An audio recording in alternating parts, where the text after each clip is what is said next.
ठीक है। तो आज हम लोग न्यू चैप्टर स्टार्ट करने वाले हैं थर्मोडायनेमिक्स। तो कुछ कुछ टर्म्स जो यूज होता है लिख लो। Terms related to thermodynamics.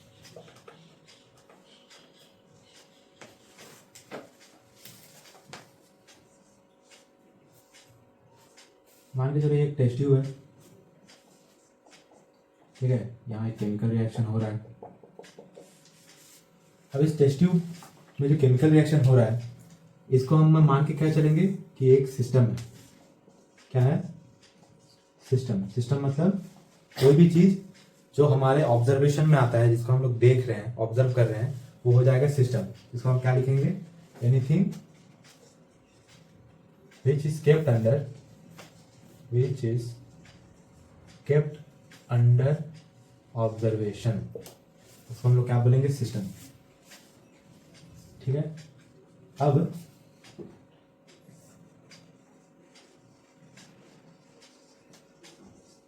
Surrounding क्या है? अब सिस्टम के साथ, सिस्टम को छोड़ के बाकी कुछ भी जो है बाहर, उसको हम लोग सराउंडिंग बोलेंगे। Everything that interacts, everything that interacts with this system, और हम लोग कह सकते हैं कि external part of this system, जो हमारे ऑब्जर्वेशन में नहीं है, जिसको हम लोग नहीं देख रहे हैं, लेकिन फिर भी क्या कर रहा है? मेरे सिस्टम के साथ इंटरेक्ट कर रहा है। ठीक है। नेक्स्ट पार्ट, जो ये सिस्टम है उसका कुछ बाउंड्री होगा, ऐसा बाउंड्री, ऐसा सरफेस जो सिस्टम और सराउंडिंग को मेरा सेपरेट कर रहा है। तो लिख लो, boundary is a surface, a boundary is a surface that separates system from the surrounding। ठीक है। तीन टर्म समझ में आ गया, बहुत बेसिक टर्म्स है।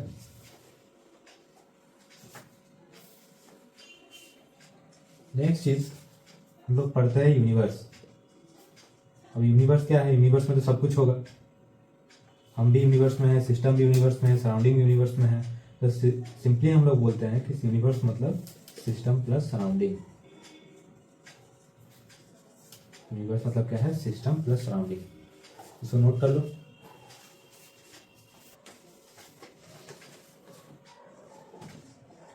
ठीक है। तो अब हम लोग सिस्टम के बारे में पढ़े, तो अभी हम लोग पढ़ते हैं टाइप्स ऑफ सिस्टम। क्या पढ़ेंगे? Types of system. तीन टाइप का सिस्टम होता है। पहला है ओपन सिस्टम, क्लोज्ड सिस्टम और आइसोलेटेड सिस्टम। ठीक है। ओपन सिस्टम का डेफिनेशन लिखो, बता रहे हैं। System in which both matter and energy can be exchange. System in which both matter and energy can be exchanged। ठीक है, ले लिया।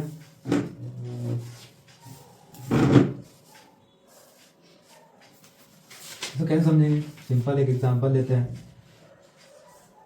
मान के चलो एक कंटेनर है, इसमें हम पानी उबाल रहे हैं। ठीक है, पानी उबाल रहे हैं।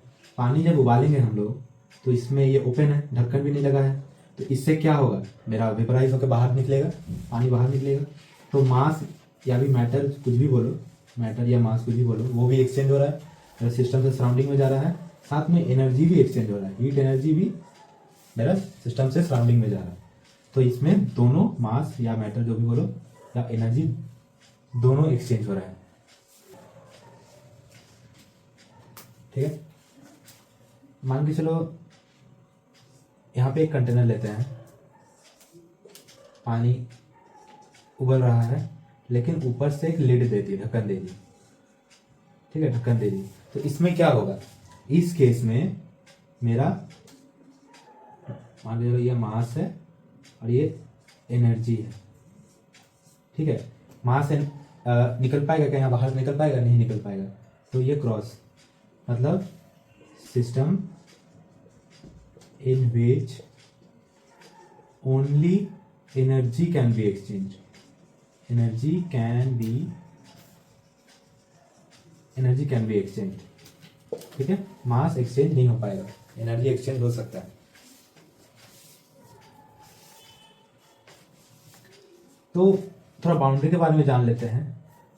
ये बाउंड्री को हम लोग कैसा टाइप का बाउंड्री बोलेंगे, या तो हम लोग बोलते हैं डायाथर्मल और डायाबेटिक वॉल, डायाथर्मल और डायाबेटिक वॉल।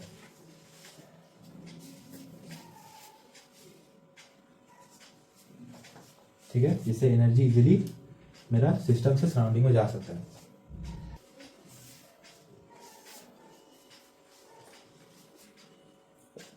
आइसोलेटेड में आता है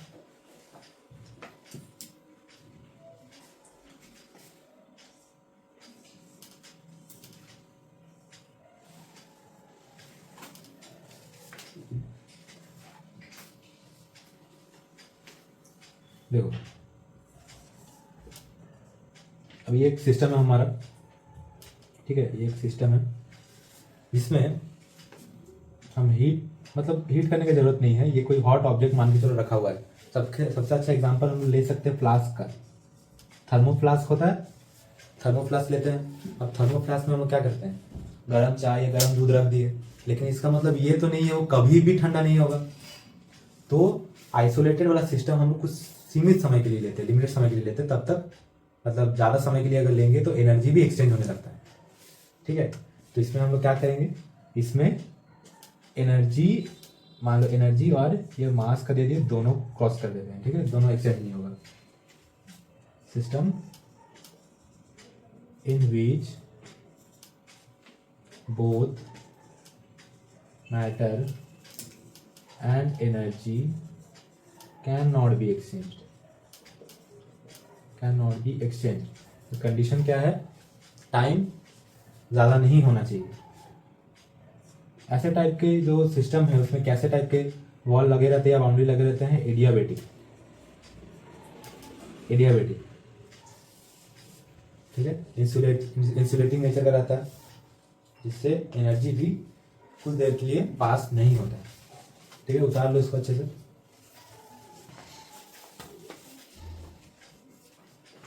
नेक्स्ट हेडिंग लगाओ, properties of the system, properties of the system, ठीक है। मेनली दो तरीके का प्रॉपर्टीज होता है, एक है इंटेंसिव, एक है एक्सटेंसिव।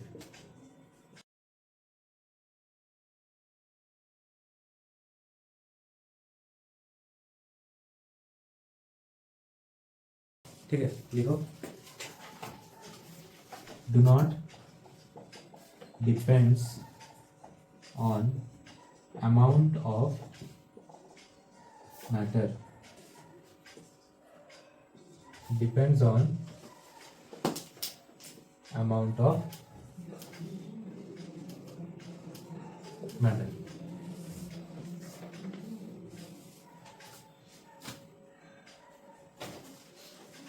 ठीक है, इसका एग्जांपल क्या क्या है, एग्जांपल लिखो। जैसे टेम्परेचर हो गया, ठीक है, प्रेशर हो गया, पीएच हो गया, जितने भी कंसंट्रेशन टर्म्स होता है, मोलारिटी, सारे वो सब हो जाएंगे, क्योंकि वो सब अमाउंट ऑफ मैटर या मास। और क्या होगा, सरफेस टेंशन, विस्कोसिटी,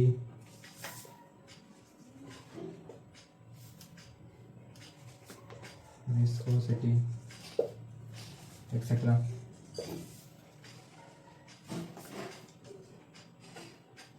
इसका एग्जांपल लिखो, इंटरनल एनर्जी जैसे सिंपली अगर हम एक वर्ड बना दे ना, ऐसे एक वर्ड बना देते हैं, चग्स, चग्स एक वर्ड बना देते हैं, इससे क्या होगा बोलो तो, सी से, CHUGRS,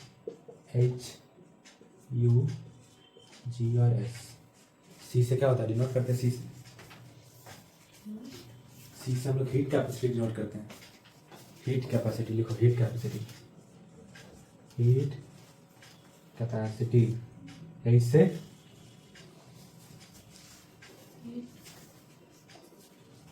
हाँ मतलब एक वर्ड है थर्मोडायनामिक्स में एंथैल्पी, एच से एंथैल्पी डिनोट करते हैं, एंथैल्पी,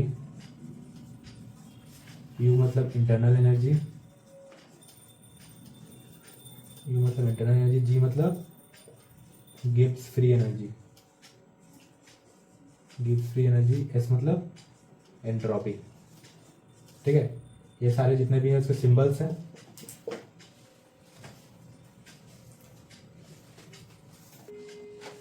ठीक है, कंसंट्रेशन टर्म्स में जो मोलरिटी होता है वो क्या करता है, अमाउंट ऑफ मैटर पे डिपेंड नहीं करता है। तो फॉर्मूला क्या है ये का, मोलरिटी का क्या होता है, number of moles per unit volume of solution. हाँ, number of moles per unit volume of solution. ठीक है, जैसे कि एंट्रोपी का क्या है, depends on amount of matter. अब मान के चलो एक मान लो बॉक्स है, इसमें 1 मोल गैस है, अब इसमें 2 मोल गैस है, तो इसमें क्या होगा कि जो गैस का पार्टिकल्स है 1 मोल है, इसमें डबल है, तो एंट्रोपी मतलब क्या होता है, रैंडमनेस। क्या होता है, रैंडमनेस। और जिसमें ज्यादा गैस होगा वो ऑब्वियसली इसमें ज्यादा एंट्रोपी होगा। ठीक है, depends on amount of matter.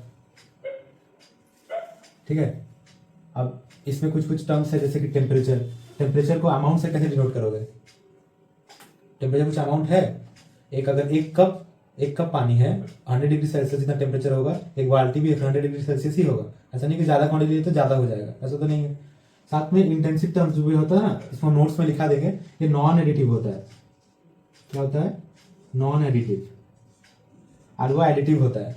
क्या इसका मतलब क्या है, जैसे कि मान के चलो वही सेम टेम्परेचर का एग्जांपल ले लेते हैं, तुम एक कंटेनर लेती हो, इस सब्सटेंस का मान के चलो टेम्परेचर 5 डिग्री सेल्सियस है, ठीक है, और एक सब्सटेंस लेती हो उसका 10 डिग्री सेल्सियस है। अब दोनों को मिला देने से 15 डिग्री सेल्सियस तो नहीं होगा, कुछ कम हो सकता है, या ये ज्यादा है ये कम है, तो देखना पड़ेगा हमको।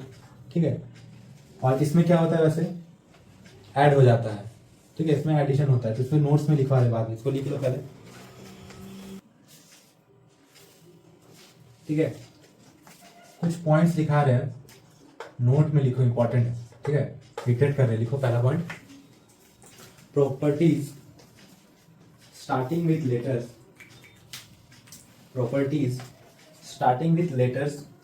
specific and molar,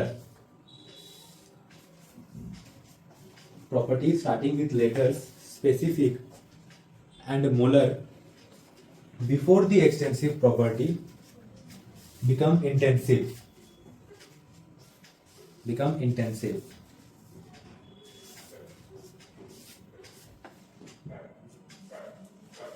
समझ आया। Property starting with letter specific and molar before the extensive property become intensive, मतलब क्या बोलना चाह रहे हैं कि अगर जैसे हीट कैपेसिटी है, ठीक है, हीट कैपेसिटी है, और उसके आगे हम लोग अगर या तो स्पेसिफिक लगा दे या तो मोलर लगा दे, ठीक है, ये दोनों में से कोई भी वर्ड लगा दे, इसका अलग अलग मीनिंग है, बताएंगे बाद में, तो लगा देंगे तो एक्सटेंसिव प्रॉपर्टी क्या हो जाएगा, पूरा इंटेंसिव प्रॉपर्टी हो जाएगा। ठीक है, लिख लो इसको। दूसरा point, ratio of extensive property become intensive. दो एक्सटेंसिव प्रॉपर्टी का अगर हम लोग रेशियो लेंगे तो वो इंटेंसिव प्रॉपर्टी हो जाता है। ठीक है, थर्ड पॉइंट लिखो, intensive properties are non additive, intensive properties are non-additive while extensive properties are additive,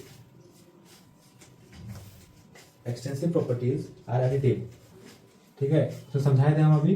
for example में लिख लो, ये एक कंटेनर है, ये एक कंटेनर है, इसमें जो है टेम्परेचर 5 डिग्री सेल्सियस, इसका टेम्परेचर 10 डिग्री सेल्सियस, तो रिजल्टेंट अगर मिला देंगे तो जरूरी नहीं है कि 15 डिग्री सेल्सियस होगा, लेकिन इसी में अगर हम मान लो ये गैस का मोल्स है, इसमें 1 मोल है,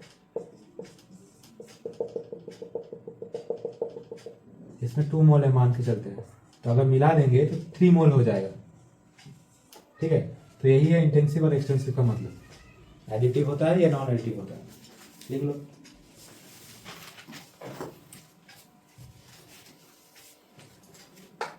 नेक्स्ट पॉइंट लिखो, state function. It does not depend on the path taken. It does not depend on the path taken to reach a particular state. Only depends on initial and final position. Initial and final position. ठीक है, इसका example क्या क्या है? Temperature, pressure, volume, internal energy U, enthalpy,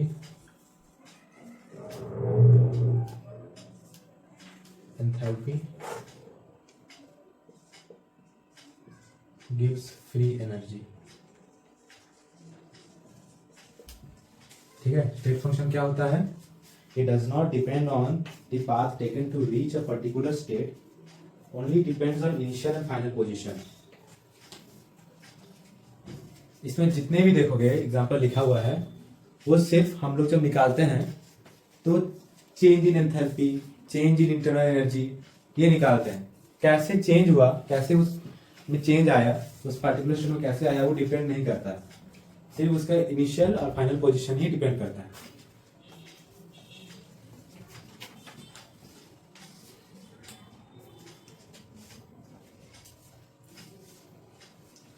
next लिखो, path function. Path function, it depends on the path taken to reach a particular state. का example क्या है? वर्क और हीट। ठीक है, ये तो एग्जाम्पल में पाथ मैटर करता है। जैसे हम लोग फिजिक्स में पढ़ते हैं ना, डिस्टेंस और डिस्प्लेसमेंट, डिस्टेंस और डिस्प्लेसमेंट पढ़ते हैं, वैसा ही है। डिस्टेंस में क्या होता है? पाथ मैटर करता है। ठीक है, तुम्हारा घर से तुम्हारा स्कूल तक जाने में कुछ भी हो सकता है पाथ, तो वो डिपेंड करेगा टोटल डिस्टेंस कितना कवर हुआ, तो पूरा ऐड करते हैं हम लोग। डिस्प्लेसमेंट क्या है? इनिशियल से फाइनल का शॉर्टेज डिस्टेंस। इनिशियल और फाइनल पोजीशन मैटर करता है, डिस्टेंस में पूरा मैटर करता है, पाथ भी मैटर करता है। तो वैसा यहाँ पे भी है, स्टेट फंक्शन और पाथ फंक्शन में भी। ठीक है, उदाहरण अभी एक पॉइंट भी लिख सकते हो, तो क्वेश्चन भी मान सकते हो, लिखो, हेडिंग लगाओ, what is internal energy, what is internal energy, can we determine its absolute value. Absolute value क्या हम लोग निकाल सकते हैं इंटरनल एनर्जी का? इंटरनल एनर्जी होता क्या है? ठीक है, इंटरनल एनर्जी कोई भी सिस्टम का टोटल एनर्जी होता है, उसको हम लोग एब्सोल्यूट वैल्यू नहीं निकाल सकते हैं। ठीक है, तो लिख लो डेफिनेशन में, internal energy is the sum of all the energy within a system. Internal energy is the sum of all the energy, sum of all the energy within a system. ठीक है, वो internal energy मेरा kinetic energy हो सकता है, potential energy हो सकता है, बॉन्ड एनर्जी हो सकता है। ठीक है, कुछ भी हो सकता है। ठीक है, अब मेरा इंटरनल एनर्जी और एक पॉइंट इसमें लिख सकते हैं कि इंटरनल एनर्जी, हाँ ये लिख लो, we can not determine, we can't determine its absolute value, its absolute value.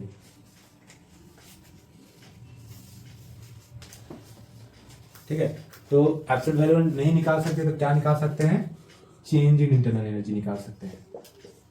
ठीक है, ये निकाल सकते हैं। नेक्स्ट क्या है, delta U is temperature dependent, temperature के ऊपर डेल्टा एनर्जी डिपेंड करता है।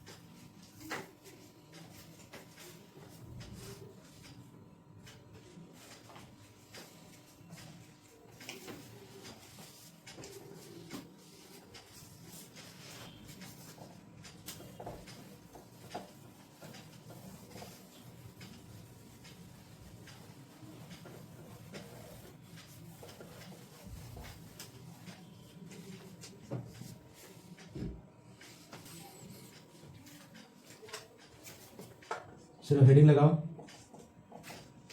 First law of thermodynamics. ठीक है, इसका डेफिनेशन क्या होता है, ठीक है, बचपन से हम लोग पढ़ रहे हैं ना, एनर्जी का conservation, energy can neither be created not be destroyed but it can change from one form to another. इसको लिख लो यहाँ पे, energy can neither be created nor be destroyed but it can change its form। ठीक है, दूसरा point क्या लिखते हैं, change in energy equals to heat plus work done. यह है फर्स्ट लॉ ऑफ थर्मोडायनेमिक्स का formula. Change in internal energy of a system equals to the heat added to the system plus work done. ठीक है, इसको लिखो, इसका पढ़ते हैं साइन कन्वेंशन। क्या पढ़ते हैं, साइन कन्वेंशन।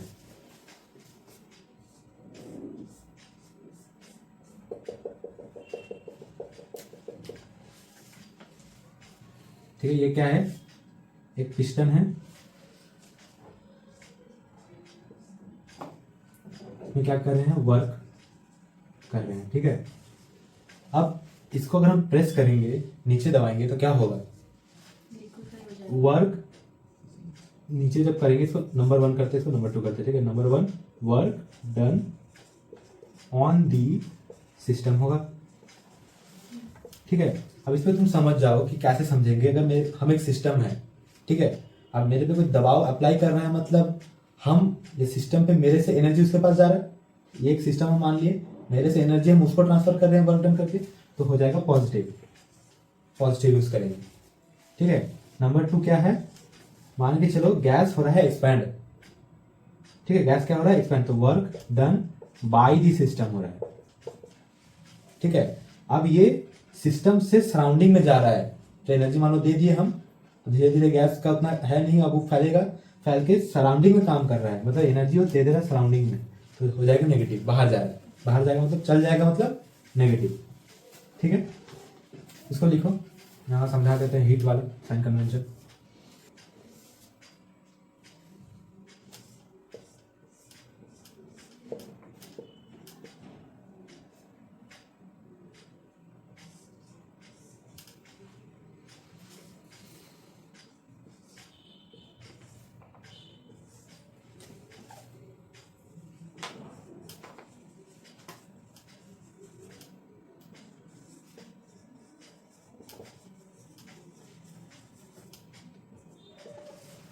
अब इसमें क्या है, अगर सिस्टम हीट को एब्जॉर्ब कर रहा है तो क्या होगा, हीट एब्जॉर्ब करेगा, मतलब हीट एब्जॉर्ब करेगा मतलब क्या साइन डालेंगे, हाँ फिर से वो ले रहा है, सराउंडिंग से सिस्टम खुद में ले रहा है, तो खुद में कुछ जाएगा, सिस्टम कुछ जाएगा अगर, तो पॉजिटिव हो जाएगा, तो रिलीज क्या हो जाएगा, नेगेटिव हो जाएगा, बाहर चल गया उससे। ठीक है, उतार लो। Find delta U if a system absorbs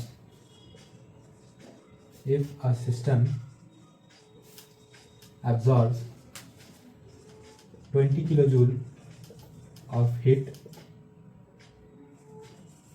and did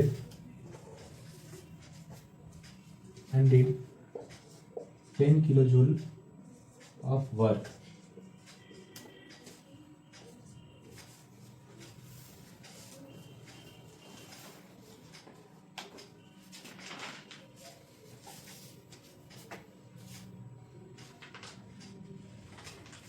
sign convention याद रखना, ठीक है। सिस्टम एब्जॉर्ब्स बोला है एंड वर्क डिड बोला है, ठीक है। साइन कन्वेंशन ये तो फॉर्मूला है लिख दिया, लेकिन प्लस है मतलब यहाँ साइन कन्वेंशन का हम लोग यूज करेंगे। अगर तुमको लग रहा है क्यू नेगेटिव है तो माइनस क्यू बोल के वो लिखना पड़ेगा तुमको, ठीक है। यहाँ क्यू और डब्ल्यू का जो सिंबल होगा साइन उसको लिखना है, उसी को फॉर्मूले में यूज करना है। 10 किलो जूल आएगा तो माई क्यू को हम लोग क्या लिखे हैं, हाँ प्लस 20 किलो जूल लिखे हैं, माइनस 10 किलो जूल लिखे हैं, तो डेल्टा यू 10 किलो जूल आएगा, 3 किलो जूल आएगा।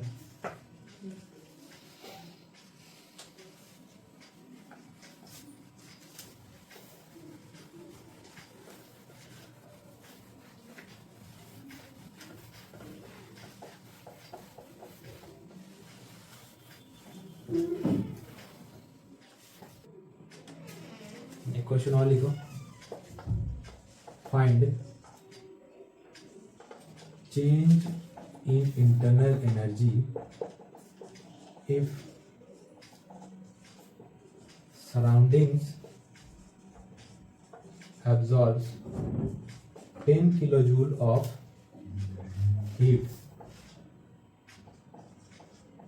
work done by the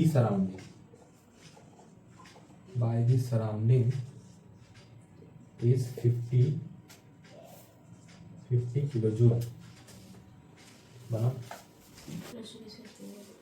देखो, यहाँ पे ध्यान देने का पॉइंट ये है कि यहाँ सिस्टम ने ही सराउंडिंग लिखा है, ठीक है। अगर मेरा ये सिस्टम है और सराउंडिंग एब्जॉर्ब कर रहे हैं 10 किलो जूल, मतलब सिस्टम क्या कर रहा होगा, रिलीज कर रहा होगा, तभी ना सराउंडिंग उसको एब्जॉर्ब करेगा।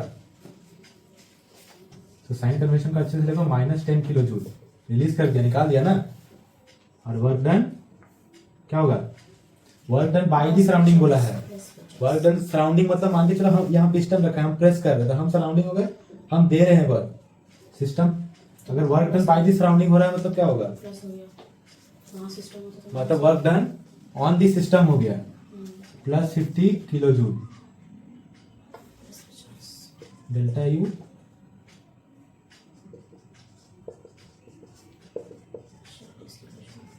प्लस 40 किलो जूल होगा, माइनस नहीं।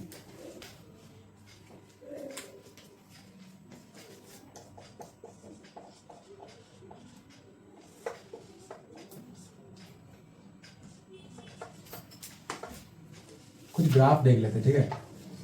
पहला में क्या है मेरा, आइसोबारिक ग्राफ लिखो, आइसोबारिक ग्राफ। आइसोबारिक मतलब, आइसोबारिक का मतलब क्या होता है, सेम, और बार बड़ा है प्रेशर से, तो प्रेशर कांस्टेंट, प्रेशर कांस्टेंट मतलब डेल्टा पी इक्वल्स टू 0।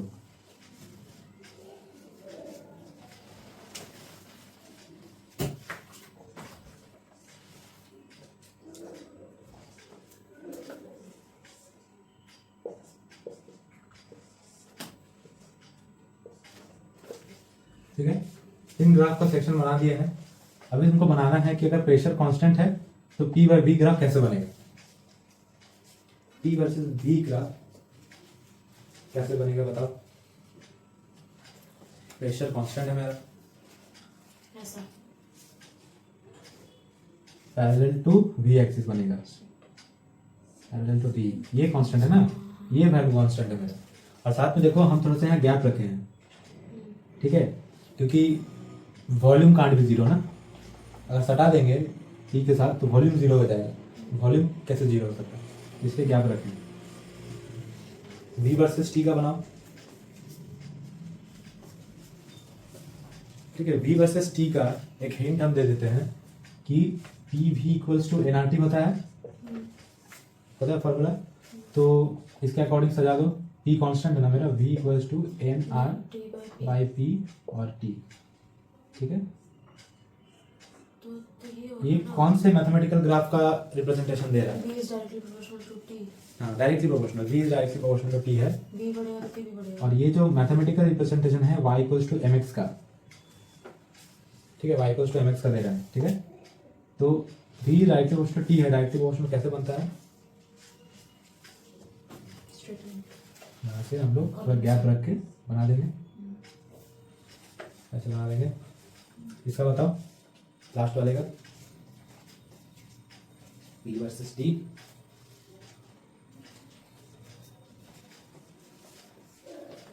उसका ऑपोजिट बनेगा, मतलब सीधा। सेम बनेगा, सेम क्यों p बनेगा? p तो कांस्टेंट है ना। Sorry.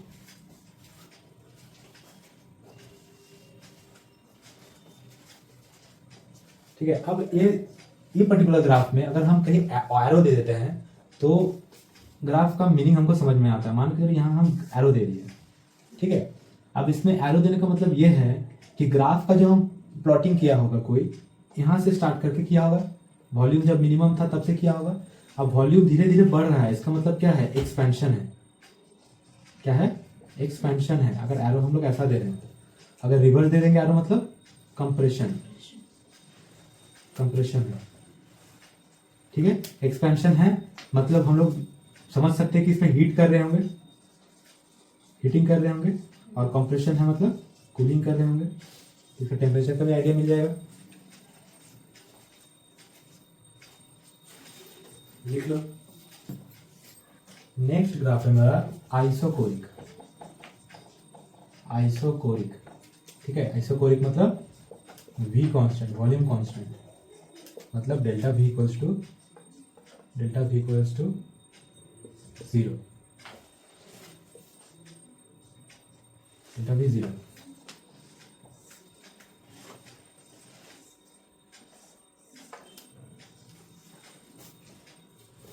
P versus V, D versus T, P versus T। बना लो ग्राफ। इसका कैसा बनेगा? इसका जैसा पहले बोला था पैरेलल टू P एक्सिस। इसका बताओ, parallel to T axis, parallel. Sorry parallel to T axis. ठीक है तो बोलिए। थर्ड बनेगा PV इक्वल्स टू एनआरटी वाला ग्राफ को मदद ले लो। कांस्टेंट मेरा है NR बाई V, ये कांस्टेंट है पूरा ना। P और T वेरिएबल, डायरेक्टली प्रोपोर्शनल का ग्राफ है, ऐसा बनेगा, ठीक है। लास्ट ग्राफ है आज का आइसोथर्मल। आइसोथर्मल मतलब टेम्परेचर कांस्टेंट, डेल्टा T भी 0, और हम उसमें लिखा है इंटरनल एनर्जी में, याद है? Internal energy is temperature dependent, तो इसमें डेल्टा U भी 0, ठीक है। अब वही है PV VT और P वर्सेस T। बना लो। अच्छा एक काम करो, इधर से बनाओ, लास्ट से, ये नहीं, पहले इसको पहले बनाओ।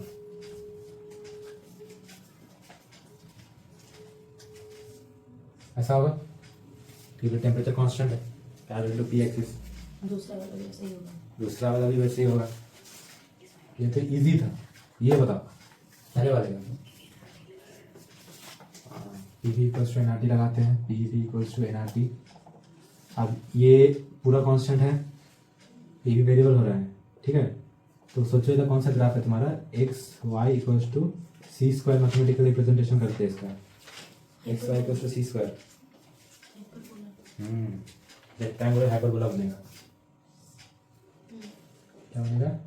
Rectangular hyperbola.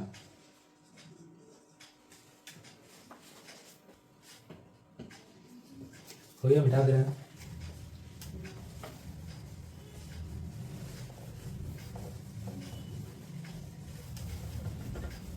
ठीक है, अभी तो एक ग्राफ बाकी है हम लोग का। एक प्रोसेस हम लोग को पढ़ना है, चौथा number cyclic process. Cyclic process, ठीक है, लिखो, बता रहे definition. A process in which system a process in which system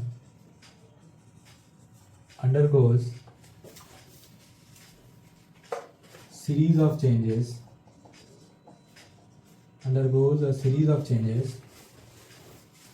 and return back to its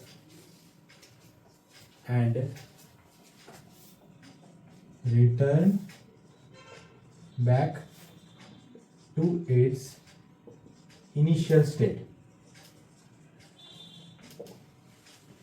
return back to its initial state. ठीक है, तो ग्राफ बनाते देखो।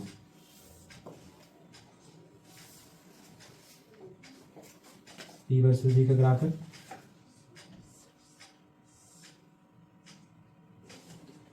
ए, बी, सी और डी। ठीक है, अब इसमें साइक्लिक प्रोसेस में मेरा क्या रहता है कि मेरा जो ग्राफ है वो लूप बनना चाहिए, क्लोज लूप। ठीक है, जैसे ये भी एक ग्राफ है, ये भी एक ग्राफ है जिसमें इनिशियल से फाइनल आया, फाइनल से इनिशियल आया। ठीक है, लेकिन लूप नहीं बन रहा, ये लूप बनना चाहिए। ठीक है, अब इसमें क्या समझ में आ रहा है इस ग्राफ को देख के बताओ। लूप बन रहा है, ए से बी जा रहा है, ए से बी गया, ए से बी जब जा रहा है तो वॉल्यूम बढ़ रहा है, लेकिन प्रेशर कांस्टेंट है, आइसोबारिक प्रोसेस हो रहा है। बी से सी जैसे जा रहा है, वॉल्यूम कांस्टेंट है, प्रेशर घट रहा है। प्रेशर घट रहा मतलब कूलिंग कर रहे होंगे। ठीक है, तो हम लोग एक एक पार्ट के बारे में लिखेंगे। ठीक है, ए से बी, बी से सी, सी से डी, डी से ए। लिखो, ए से बी में क्या हो रहा है, लिखो isobaric expansion on heating. A से बी में लिखो आइसोबारिक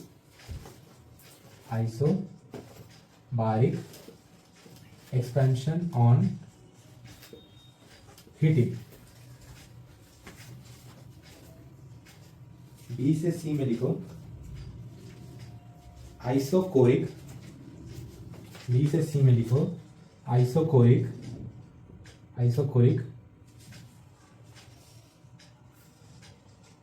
कंप्रेशन ऑन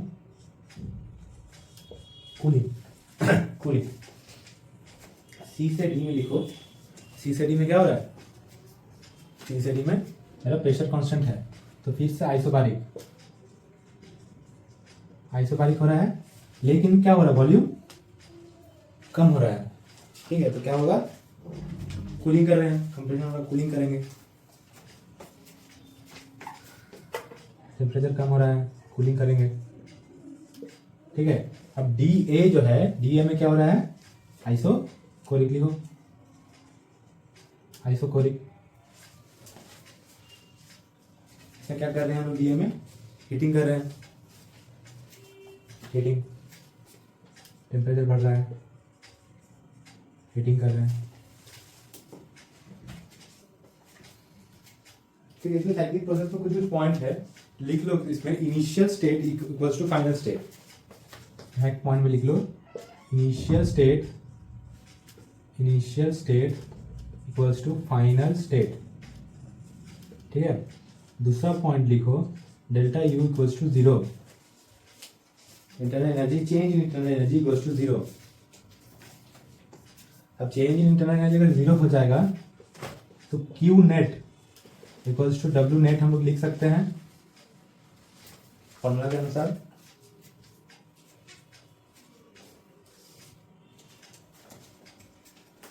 फॉर्मूला के अनुसार हम लोग लिख सकते हैं नेट हीट और वर्क डन 0 इक्वल हो जाएगा दोनों। फोर्थ पॉइंट लिखो, ऑल स्टेट फंक्शन 0। जैसे चेंज इन इंटरनल एनर्जी हो गया, चेंज इन एंथैल्पी हो गया, चेंज इन एंट्रोपी हो गया, change in Gibbs free energy हो गया, सारा क्या हो जाएगा, जीरो हो जाएगा, क्योंकि मेरा इनिशियल और फाइनल स्टेट सेम है। और वो लोग क्या बोलते हैं हम लोग इन लोग को, स्टेट फंक्शन ना।